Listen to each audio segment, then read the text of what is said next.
All right. Well, it is the top of the hour. And so while I see some folks still coming on in, we'll go ahead and get started. I want to thank Ambassador Rosemary Banks for joining us today from New Zealand. Ambassador Banks has had a 40-year career in the Ministry of Foreign Affairs and Trade, including 6 previous overseas assignments. She was permanent representative of New Zealand to the United Nations in New York from 2005 to 2009, ambassador to France and Portugal, and New Zealand's permanent representative to the OECD between 2010 and 2014. She previously served as Deputy Chief of Mission in Honiara and Canberra, and also was Deputy Secretary in the Ministry of Foreign Affairs and Trade. She was responsible for multilateral, legal, and consular affairs.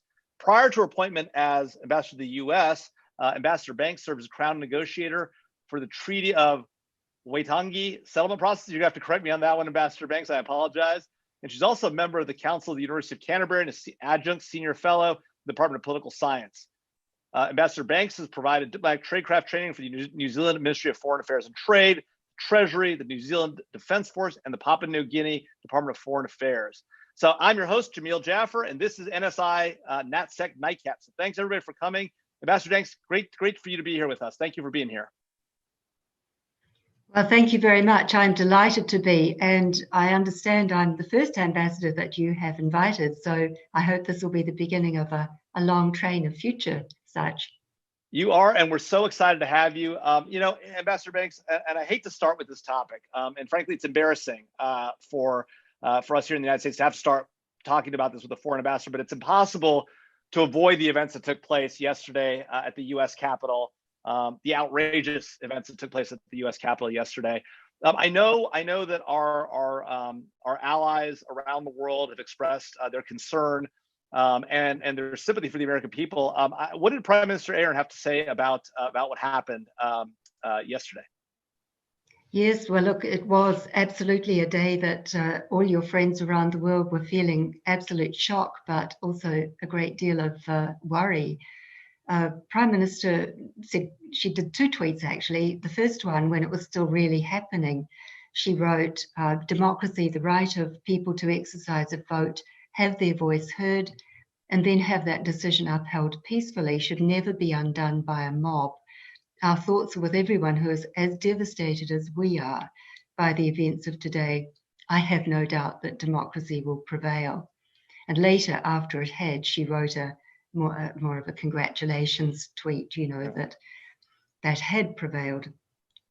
And earlier, actually, our foreign minister, Minister Nanaia Mahuta, who's in fact our first woman foreign minister, but also first Maori woman foreign minister, sorry.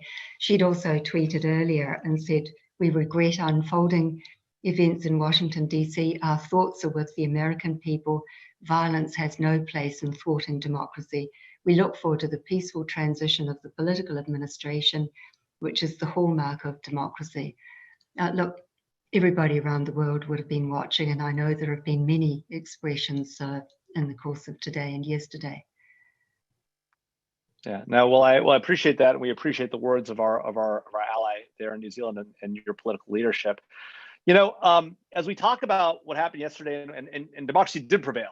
At the end of the day, democracy did prevail, and Congress did its job.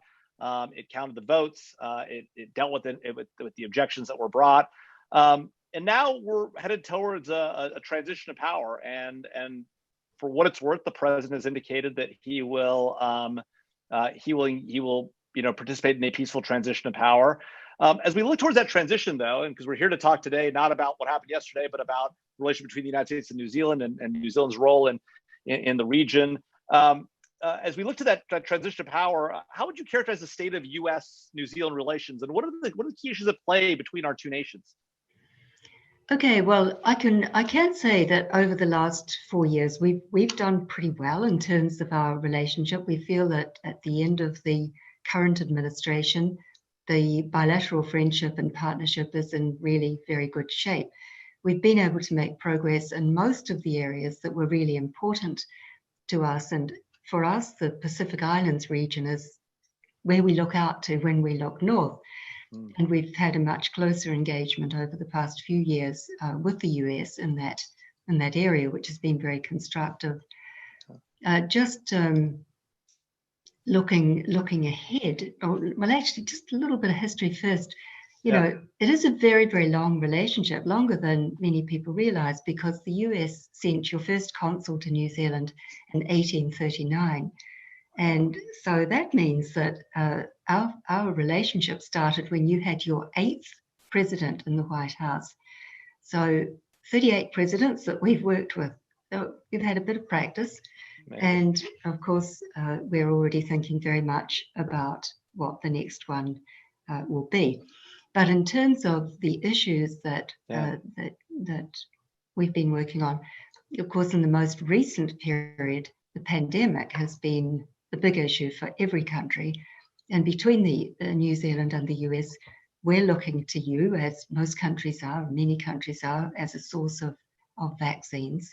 Right. We've also been exchanging our lessons learned and our scientific data too amongst specialists. So that's been a big one. Over the last few years, there's also been a very big focus from both our countries on the Indo-Pacific as the kind of center of change globally now, center of economic progress and technological change.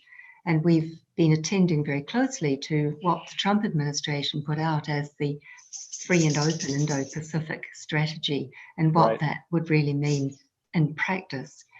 A big focus area for us as well.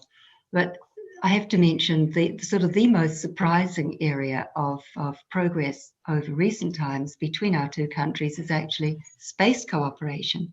Interesting. Now, you probably think about New Zealand, you might think about dairy cows or bungee jumping or spectacular Lord of the Rings type landscapes. Right. About low orbit rocket launching, but we're actually doing that very successfully from a very remote peninsula on the eastern coast of the North Island, including launching small payloads into space for the US, for NASA, for US Air. So that is really sort of the big, exciting, different thing happening in the relationship.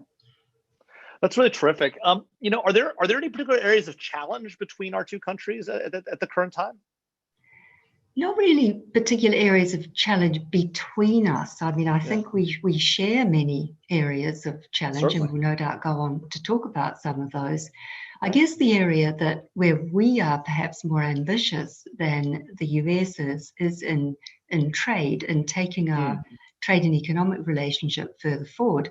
We, for example, are the only member of the Five Eyes group that doesn't have some kind of preferential trade access, free trade agreement, or at least one on the way. Right. And again, a little bit of history. It turns out that we first raised the idea of a preferential trade access with the US in 1871. We raised it again much more directly in 1939, and then we sort of got clobbered by the outbreak of the war.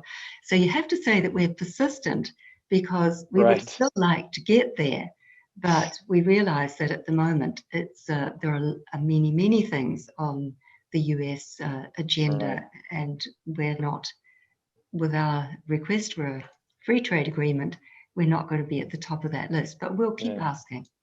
And how do you expect the relationship to change as we go through this transition to the new Biden Harris administration? Do you expect the relationship to change significantly, or is it largely the kind of relationship that will largely stay the same? Some things may change at the margins, but by and large, the relationship is strong and will continue on that path. Yeah, look, both of those really. Foundations of the relationship are strong and established, and they won't change significantly, we wouldn't expect. But there will be quite a lot of opportunity for new work together, particularly on climate change. That's obviously a very top priority for the Biden administration coming in. It's a very top priority for my government too.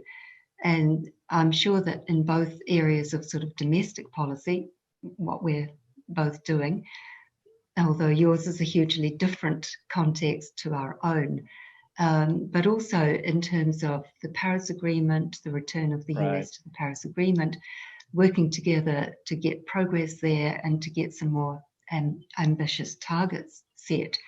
So I think that will certainly be one area of change. The other main one, I think, will be on the multilateral organizations side. New Zealand, as a smaller country, has always had to depend very much on the architecture, really, the rule of law that the international organizations provide for countries like us. Now, we know they're not all in great shape at the moment, but we really want to be able to work with the US on priority organizations like the World Trade Organization, like the World Health Organization, to get those working better, or to modernize in the case of WTO where we need to.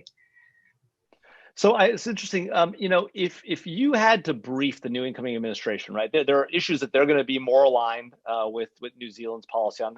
Climate change is clearly one. And I believe the Biden administration indicated on day one they plan to re-enter the Paris Climate Accords. But it sounds like you're actually looking to lean a little forward, even beyond where Paris. Did I hear that right? That you're looking to set even more ambitious targets than where Paris is? Is that right? Yes. Whether that's achievable or not, I don't know. But certainly that's an aspiration that we would hope that we can get some more ambitious targets set. I mean, we're really facing this in our Pacific Islands region. They have always been at the front edge of the impact of climate change, and many of those smaller governments who don't figure globally all that much have been very influential in driving the global climate change discussion. And they are absolutely adamant that if we don't at least achieve the target of no further warming than 1.5 degrees Celsius, that they are in serious trouble. So we've got, immediate kind of regional and even national security concerns to really get some action. Yeah. Well, let's talk about that because, a lot of people, as climate change is a hotly debated issue in the United States. And I don't think there's that much debate about whether climate change is a real thing. There is some debate about that, but that's largely the margins, right? But the question about what to do about the changing climate is hotly debated in the United States, as you well know. And I think it's interesting because you just described it as a national security issue. And there's a debate in the U.S. about whether it's even appropriate to talk about climate change as a national security issue. Why in the view of New Zealand and maybe other Pacific Islands nations too, is climate change a national security issue for you all, and why should we see it, if you believe we should, as a national security issue for the United States? I think it's perhaps easier for us to view it that way because we're seeing it more directly. I think you're going to start seeing it very directly here too. I mean, if you talk to people in Florida or any of the coastal areas that are already seeing rising sea levels, then they're pretty focused on it too. Right. But, for New Zealand, for us, we have very, very close relationships with the Pacific Islands. People come and go a lot. So even if we were being completely selfish, we would say, well, what's going to be the livelihoods? Where are those people going to go?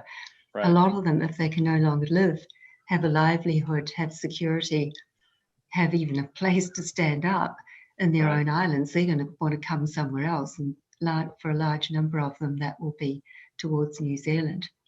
So you're concerned about a sort of almost a refugee flow situation arising out of the climate change situation with respect to some of the smaller islands that are vulnerable to rising seas. Is that right? I wouldn't want to put that as the top priority. I mean, as the top motivator. Our top motivator really is to ensure that our region can still stay stable.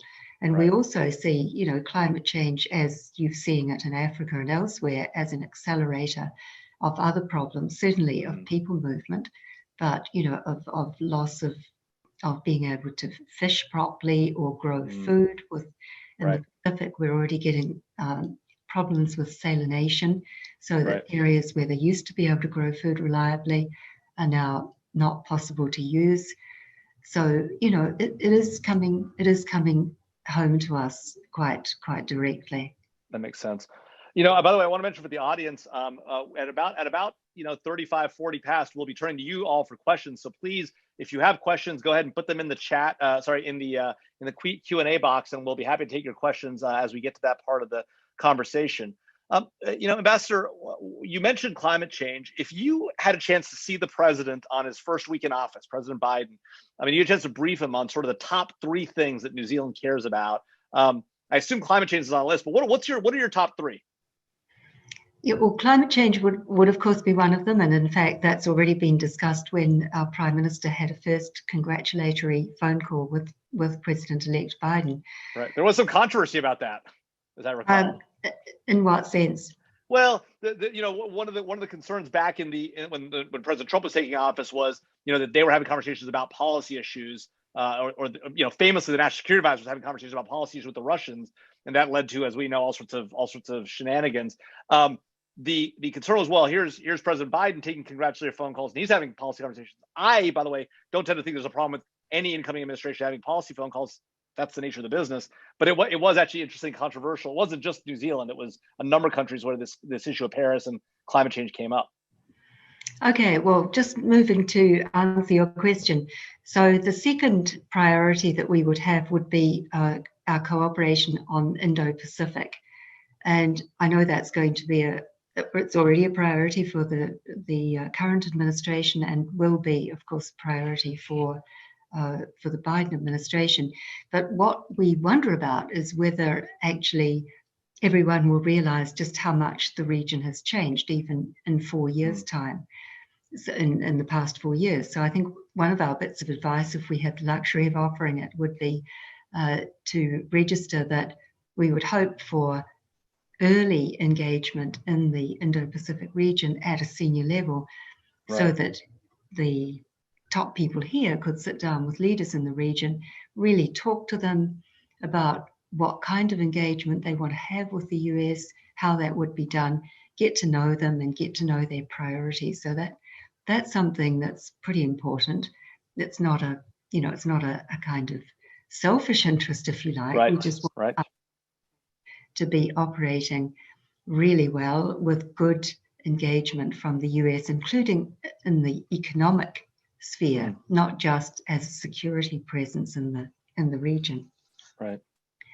And I think I already touched on the third issue would be for us pretty much the World Trade Organization, because it's a real concern, and eventually it'll be a real concern for the US as well, that we don't have a proper dispute mechanism running at the moment for working out trade disputes.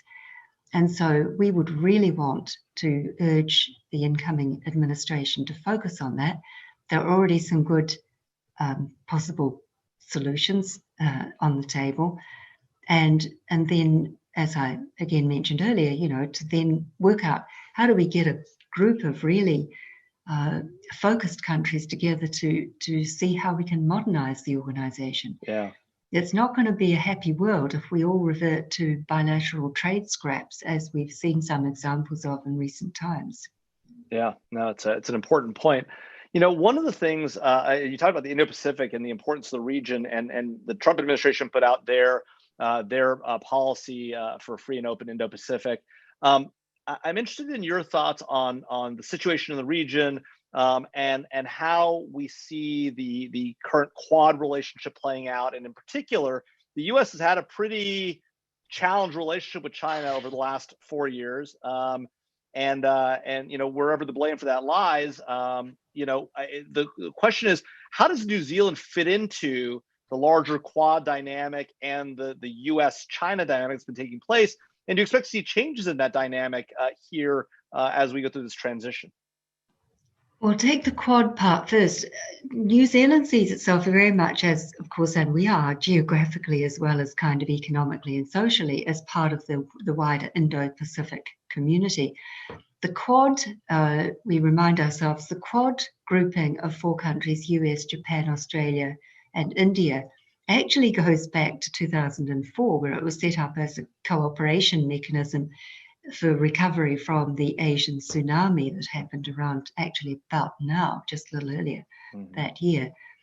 And it's gone through a few evolutions since. Now, more recently, it's come to be seen as a kind of a countering China group, which we don't see it as, and I don't think all of its members see it as either, but that's kind of the slant it's been given here in the US more. We see it as a useful bit of supplementary regional architecture, if you like.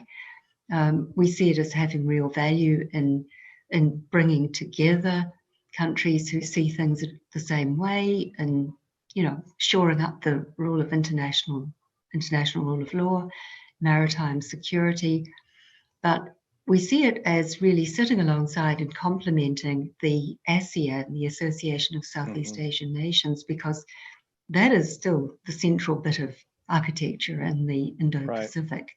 And it's not either or, of course. It's, it's the two being both useful in different ways and for different purposes. Right. Well, go ahead, please. No, you go. No, I was just going to say, I think the other part of your question was, how do we fit into the sort of changing relationship between the US and China? And, I think all of our countries are going through an evolution in how we engage with China. For New Zealand, it's a hugely important relationship, and I could sit on very safe ground by quoting our Prime Minister recently at a conference where she was asked the same question, and she described the relationship as mature and strong. But she did go on to acknowledge that it's also a relationship that's become a lot more complex, a lot more multidimensional. Now, it's our top trading partner, pretty close to Australia, but it is ahead of Australia as a trade partner. But at the same time, we have very different views on human rights. We have very different views on what should be happening in Hong Kong, and we've been open about those. Right. As far as the relationship between the US and China goes, of course, these are the two big relationships in the world, and so we want to see them working out in a way that doesn't exacerbate tensions elsewhere in the world, and we hope that can be possible. But we realize this is quite a turning point. Right. No, I think that's exactly right. One of the things that, we talk about the Quad and the Indo-Pacific region, but, New Zealand's been a partner of the United States in other ways for a very, very long time. In particular, you mentioned the Five Eyes relationship, which is, it's funny that we sort of now talk about the Five Eyes like it's a common thing to talk about, but it's only been in recent years that term has even really been acknowledged, although it's been out there for longer.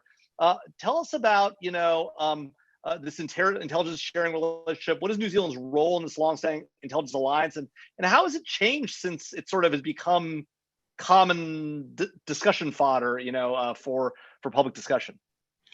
Well, let's just say how it's changed since the beginning. I mean, it started out as you know, as really a narrow intelligence sharing arrangement between a small group of allies in the Second World War, and they were by nature countries that shared values, that already even then shared quite a lot of history.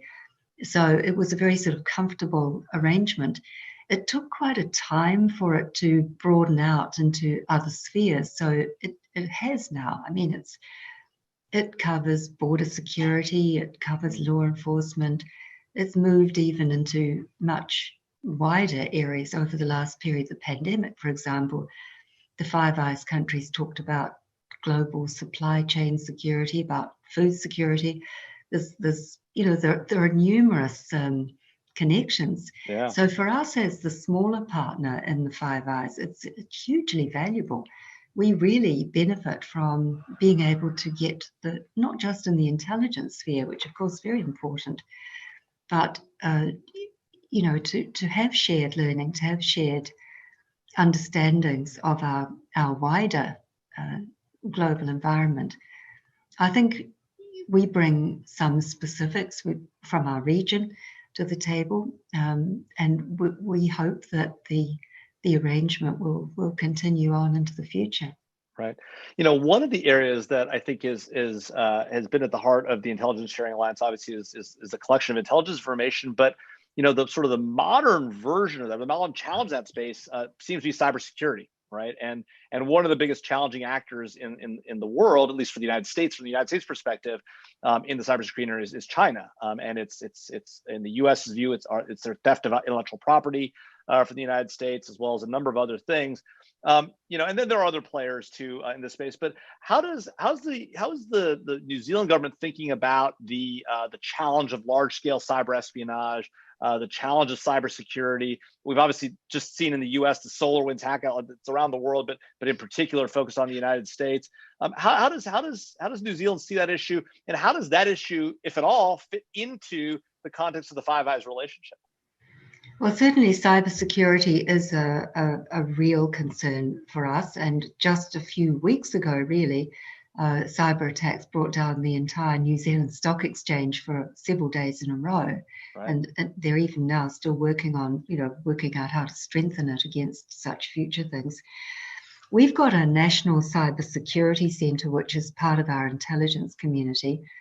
And they've relatively recently updated our cybersecurity strategy.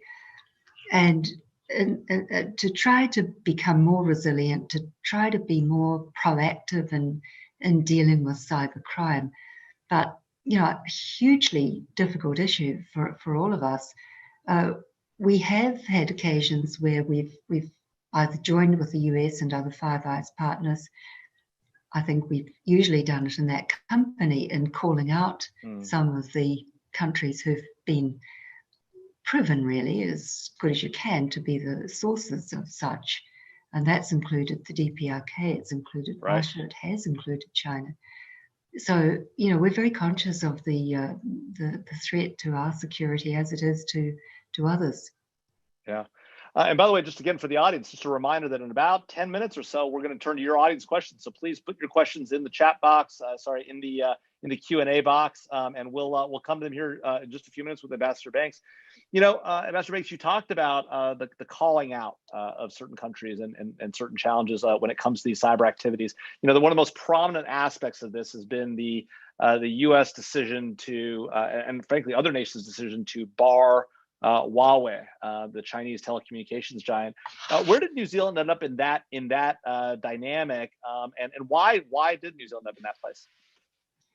Yeah, well, look, we've got a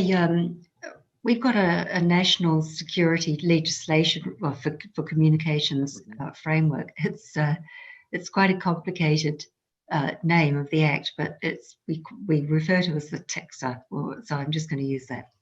Okay. Telecommunications Information Security something. Anyway, we've had that since 2014, and so what happens for any telecommunications provider if they want to use some offshore stuff, which is always because we don't produce a huge amount of it ourselves, then it has to go through an independent assessment process. And in the case of Huawei in 2018, the conclusion of the independent analysis was that they could not say that it was not going to provide any threat to our security. Right. And so the request was not granted. The request to use Huawei 5G equipment was not granted. And that's the situation as it still stands. Yeah. So in a lot of ways, New Zealand was ahead of the game in addressing this issue, and in particular, some of our allies, had gone other directions. They simply had a vetting procedure, and it now seems like in large part the Five Eyes Alliance is united around this issue. But it wasn't always that way, and it was impressive that New Zealand was ahead of the game on that.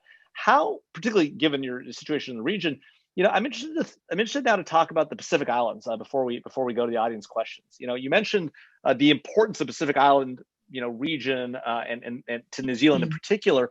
Talk to us about what the key issues going on in the Pacific Islands are, and in particular, I'm interested because China is such a big issue for the United States.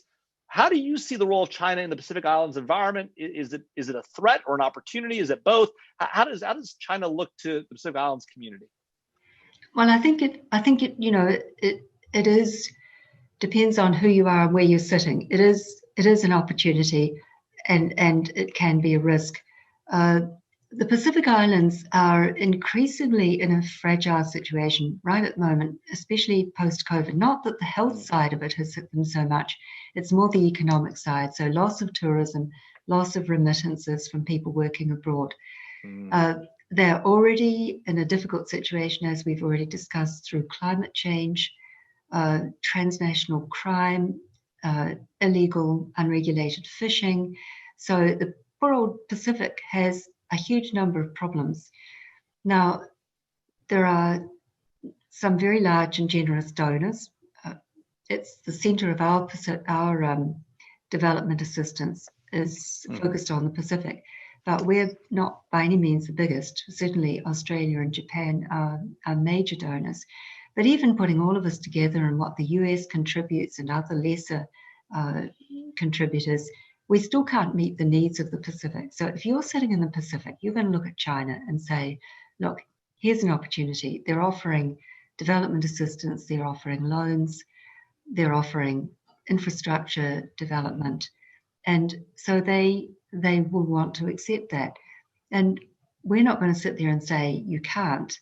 What we want to see is that the kind of development assistance that China is offering to the Pacific is of a high quality, does fit with what the Pacific Islands themselves have defined for their development needs, and they're all perfectly capable of doing that, and doesn't lead into a debt trap risk.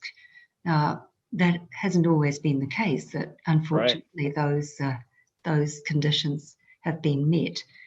So it's again, like other aspects of relations with China, it's a changing relationship that China is having in the Pacific. Yeah, I mean, we've seen this challenge around the globe, perhaps most prominently in Africa with China and development assistance. But I'm interested to know, is it moving in a positive direction? Is it moving in the right direction? Is it moving in the wrong direction? And how is New Zealand able to shape what China is doing with its development assistance in the region? Is it simply New Zealand providing its own assistance as sort of a different opportunity and shaping the marketplace in that way, or is it really having an influence on the actual things that China is offering to the Pacific Islands? Well, one thing that we did do, which was quite interesting, quite a number of years ago now, is that we said to China, let's do a joint project. And so we actually did a joint project in a way that we intended to use as a kind of a demonstration case, if you like, as to how you went about dealing with the Pacific government to ensure that they were part of the whole process, that they were fully engaged in the decision making. And we did that, but we only did it, as far as I know, we only did it one time. Right. Well, we have a lot of questions from the audience. I see 13 questions in the Q&A box, and I've got a couple in my chat queue. So if you don't mind, we'll just turn to those if that's all right. Yeah, sure. So we have Julian Barnes from the New York Times, and he asks about Huawei, since we were just talking about it. Does New Zealand expect the Biden administration to change the relatively tough stance that the Trump administration has taken on Huawei, and or alternatively, will it be more successful at bringing allies to the U.S. position that Huawei is in fact a danger, a position that, as you point out, New Zealand recognized quite a while back? No, well, just to pick up on that very last point that you made, what I should make very clear, and I should have made it clear when I described the independent assessment process that we put Huawei through, we are totally country and provider neutral. So when that assessment process is made, it's not like we're looking at Huawei any differently or the fact that it's from China any differently. Right. No, I wouldn't want to get into the territory of trying to hypothesize or predict what the Biden administration will do or what view they would take on an issue like that. I think we wait and see. Fair enough. One of our visiting fellows, Lori Gordon, asked about space. Since you mentioned this, the new-ish relationship between the U.S. and New Zealand on space launches. She asked about the sector priorities for trade and economy. Where does space fall in that sort of racking and stacking of the important things in the New Zealand economy? We know that Rocket Lab out there is obviously a premier launch company that has really sort of taken the commercial space sector by storm. And at the same time, as we think about your government space enterprise, is it going to focus on sort of environmental and earth sensing issues and priorities, or is it what is sort of the government thinking about its space enterprise versus the private enterprise that's sort of in the Rocket Lab scenario?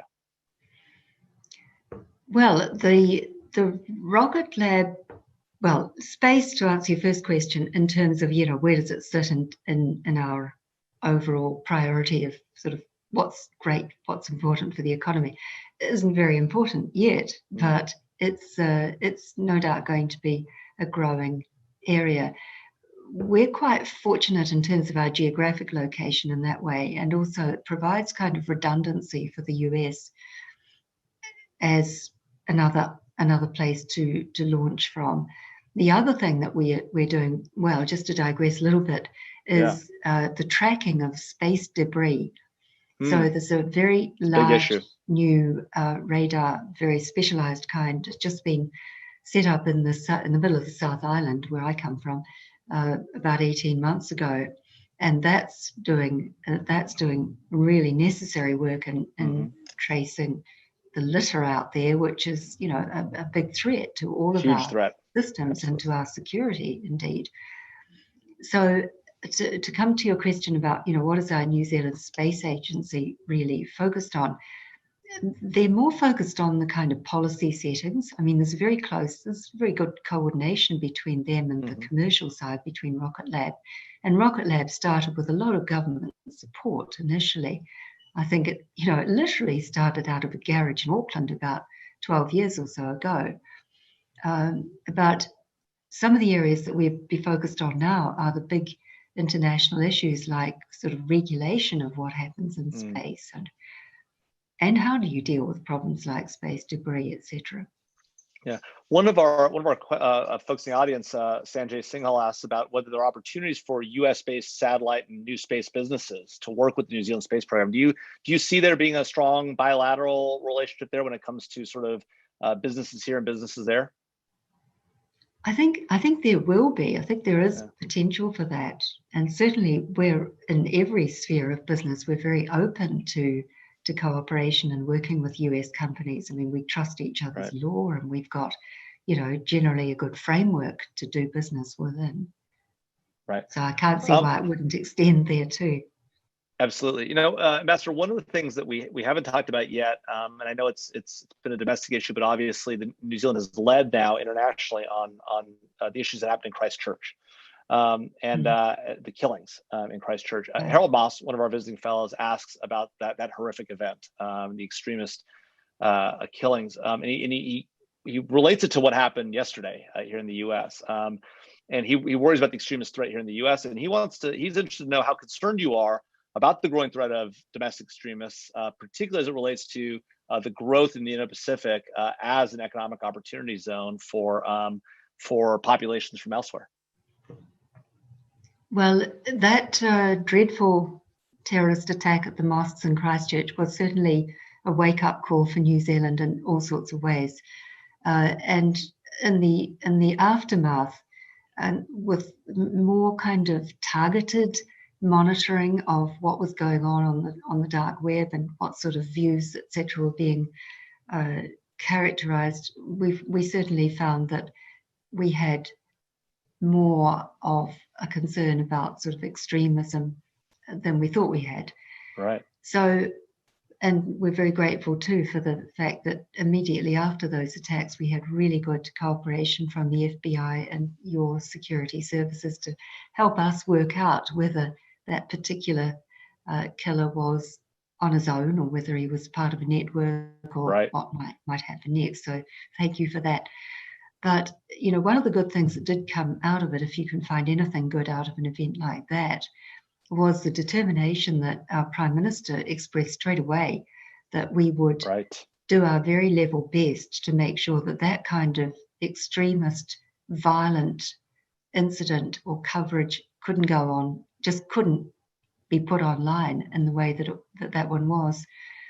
And so working very closely with France, that we worked up this Christchurch call to action, which is a voluntary agreement. And there's now, I think, 50, maybe more, around 50 to 60 countries have signed on to that. Unfortunately, not yet the US, but sort of like our free trade agreement, we're going to keep that at you. Sure, that's right. Maybe more luck in future. And the unique thing about this is that it brought together governments, all of the big tech, US big tech companies and civil society. Now, we haven't heard much about it publicly in the last year because everybody's been so focused on COVID. Right. But work has been going on in the background, including the establishment of a protocol for how governments and companies react very quickly in future such instances. Now, this is obviously a huge problem. The Christchurch Court of Action is a very, very small part of addressing it. But at very minimum, what it's done is it's produced a new dialogue space that didn't exist before, that brings together, 50 or 60 countries who are worried about this, who want to do their best to prevent it from happening in their own societies. I should stop. You've probably got other questions. No, that was look. It's a very important issue, and New Zealand really has led in an important way. And what's really interesting about the Christchurch call is that unique blend, as you point out.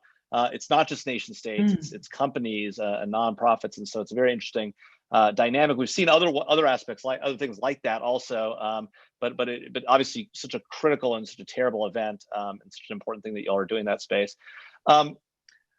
Christopher Melling asks about the situation in the Middle East and Afghanistan, and he's interested in the projections for the future role of New Zealand military operations in that region. He's been out of the military for a few years, but he recalls, as of 2018, seeing New Zealand officers serving in Qatar and Afghanistan. Does that remain sort of a priority for your government serving in those locations, and if so, how do you see that either changing or not changing going forward?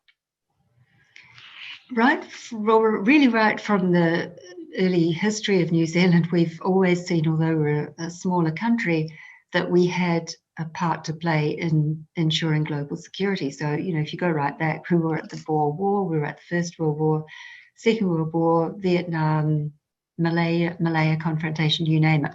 Right. And so when Afghanistan became an area that we all had to try to do something about, we went there. We were there right from the beginning. That we were setting up a provincial reconstruction team pretty much early after the US went in. So we've been in Afghanistan for 20 years. And we've just only very recently, our ministers have decided to reduce our footprint, which is now already very, very small. But we're still there, and we'll be there until May of this year.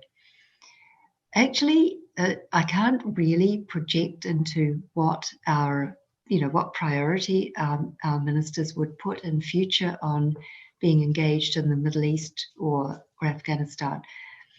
As you may know, we had a change of government, or not a change actually, the same government was returned, but in a slightly different coalition pattern last October. And our ministers have asked for a look at our future military footprint, what we'd be doing in future. We're currently also in the process of doing a new strategic defence assessment, which we do about every 2 years. Yeah. So it'll emerge from that, but I'm not in a good spot to answer the question very well at the moment. That makes sense.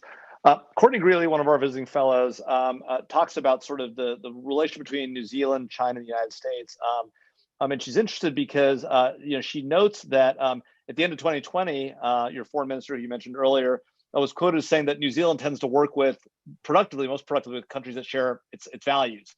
And she went on to say that even though New Zealand and China have a mutually respectful relationship, they're very different countries with different value systems. Given those statements, is New Zealand willing to make compromises in sort of those values if it creates better, more favorable economic relationships? Just recently, I don't think I can remember the exact quote, but you'll recall recently the big controversy over the Chinese tweet of an Australian soldier appearing in an adopted video to be threatening an Afghan child. Well, our Prime Minister spoke up very strongly about that at the time. And then we were, I think, reminded by China that they didn't see this as appropriate, to which she then sort of countered that we would stand by our principles when we saw those principles being,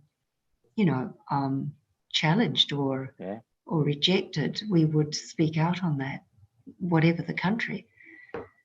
And so, you know, for all of us, there is a real challenge in finding that balance between having a constructive relationship with a very important partner that we need to have that with, but also being prepared to hold to our values and speak out when we feel that we must. Yeah. I'm confident we will continue to do that. There's a couple of China-related questions that I figured I might ask in a group. One of our attendees asked about how concerned your government is about Chinese malign influence in the region. You know, and China's obviously a very public spat, as you mentioned with Australia. Another questioner asks about how much the Pacific Island nations rely on your Five Eyes relationship to assess risk of Chinese endeavors in the region. And then finally, a third questioner asks about, Ed Kitt asks about how concerned you are with respect to Chinese influence. Oh, I guess it's actually the same question. That's the same question as the earlier question. So what is the feeling in New Zealand about the Chinese relationship with other nations in the region, their influence, and in particular, do the Pacific Island nations rely on you for help, particularly when it comes to Five Eyes relationship, understanding what the Chinese intentions and plans are? Well, the Pacific Islands they're also, or not all of them, some of them are actually constitutionally part of the New Zealand realm, so that it's, you know, Niue, Tokelau and Cook Islands, but everybody else, they're all sovereign governments who make their own assessments.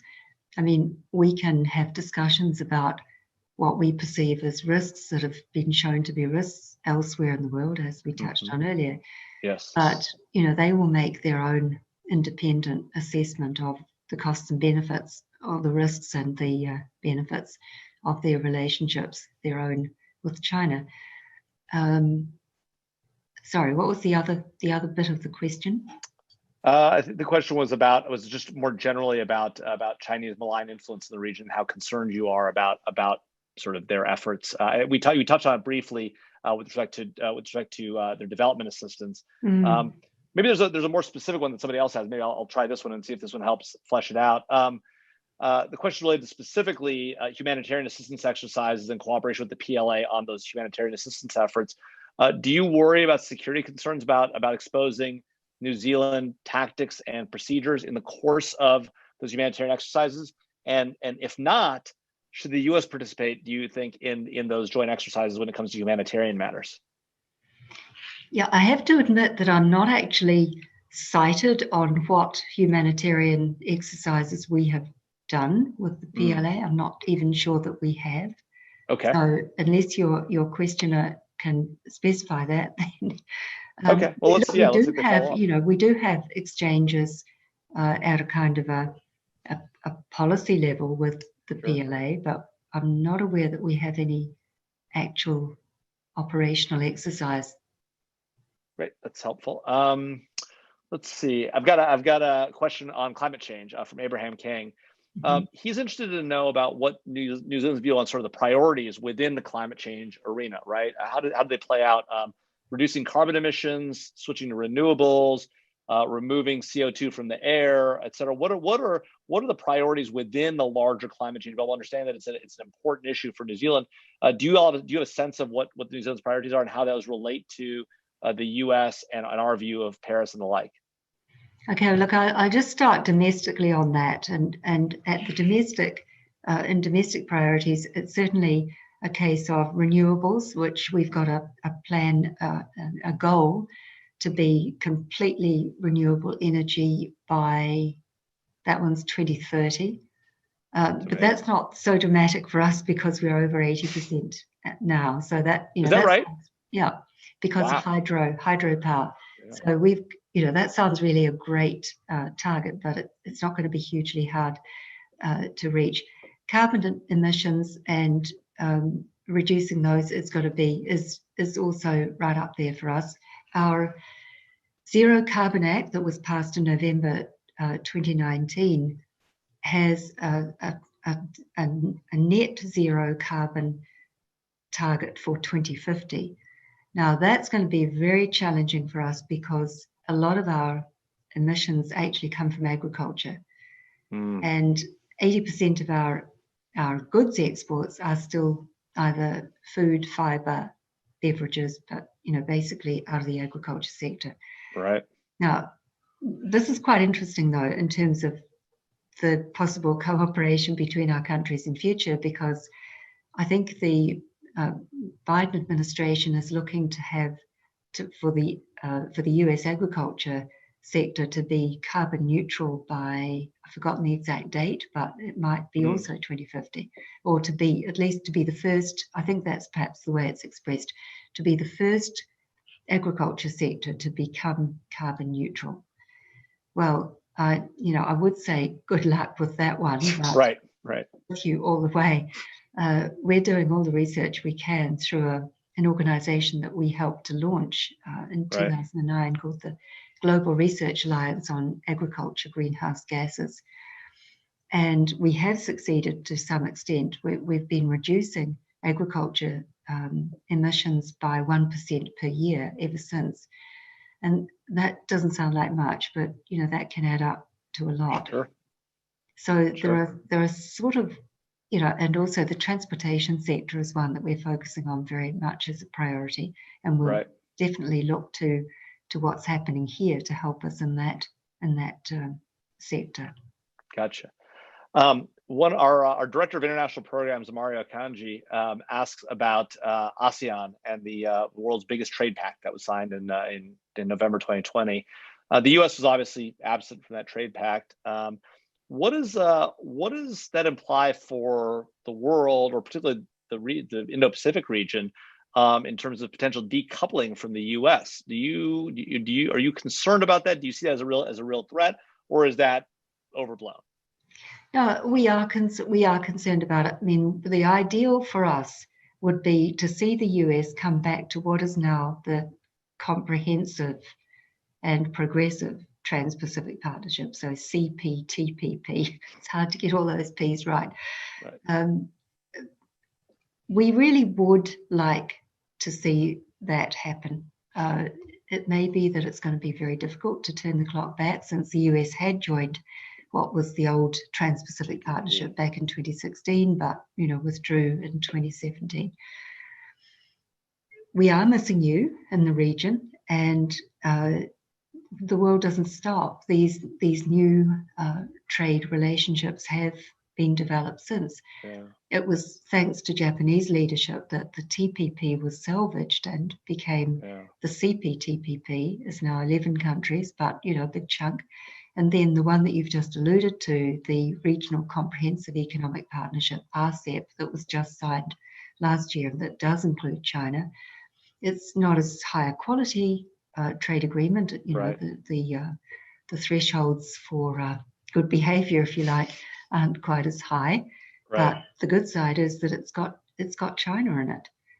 And that means, our perspective is that if you can keep you can have these arrangements that have China in, then that's another way in which we can kind of all agree on standards and norms and the way we intend to trade with each other. So those fabrics are important. No, absolutely. Well, Ambassador, look, this has been a great conversation. We still have a few more questions left in the queue. But there is one that I sort of want to close on, and that is from Joe Williams, one of our NSI affiliates, who talks about the All Blacks, who he says are great ambassadors for New Zealand, but he's concerned that their 2021 test schedule apparently bypassed the U.S. in favor of Europe, and he wants to know whether the ambassador to the U.S. gets involved in scheduling of All Blacks games, and if so, what you can do to make sure they're playing here next season. Oh, there's many things that I think I can do, but anything to do with the All Blacks schedule, I think, is going to require a celestial being. It is very difficult to what's the word, to change or to shape. I was ambassador to France in 2011 when the Rugby World Cup was held in New Zealand.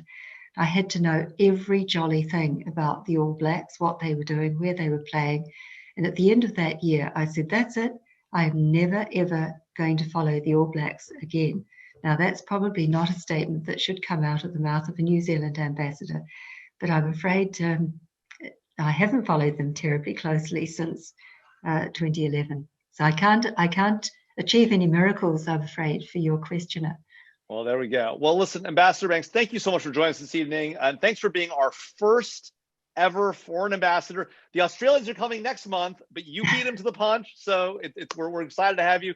I want to tell the audience about a few events we have coming up in the near future.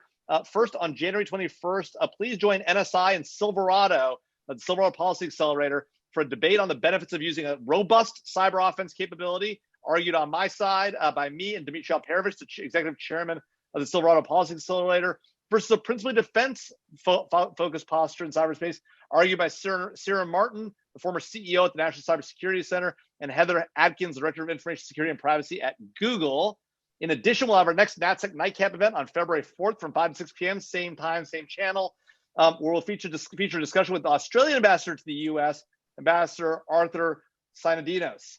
So please also take a look at our latest law and policy papers written by our NSI fellows, covering topics from deep fakes to pandemics, to the intelligence community, to 5G and future technology development. You can find all of those on our web and on our publications on our website. And finally, last but certainly not least, don't forget to follow us on LinkedIn and Twitter. Check out our 3 awesome podcasts: Fault Lines, Iron Butterfly, NSI Live. In fact, we have a special episode recorded just today coming up this week on the terrible events of yesterday of the NSI Fault Lines podcast. So again, thank you, audience, for being here. Ambassador Banks, thank you so much for being here with us this evening. Really appreciate it. It's been a great conversation. Everybody have a great night. Thanks, Ambassador Banks. Thank you. Bye now.